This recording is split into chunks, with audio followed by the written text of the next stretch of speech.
বিশ্বনবী পাগলের মতো একবার হাউজে কাউসারে যাবেন, একবার সিরাতে যাবেন, একবার ফুলসিরাতের দিকে, একবার হাউজে কাউসারের দিকে পাগলের মতো দৌড়াতে থাকবেন।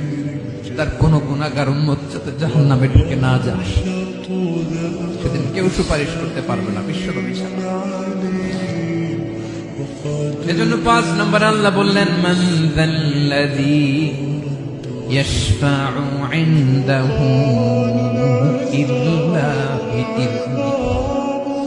কার সাহস আছে, কার এত বড় বুকের পাটা কিয়ামতের কঠিন দিন আল্লাহর সামনে দাঁড়িয়ে সুপারিশ করবে? কারো ক্ষমতা নেই, কারো ক্ষমতা নাই। বিশ্বনবী সিজদায় পড়ে উম্মতের জন্য কাঁদবেন, সবাই কাঁদবে, নফসি নফসি, আল্লাহ আমারে বাঁচাও, আল্লাহ আমারে বাঁচাও। বিশ্বনবী বলবেন, উম্মতি উম্মতি। বিশ্বনবী আমার জন্য কাঁদবেন, আপনার জন্য কাঁদবেন।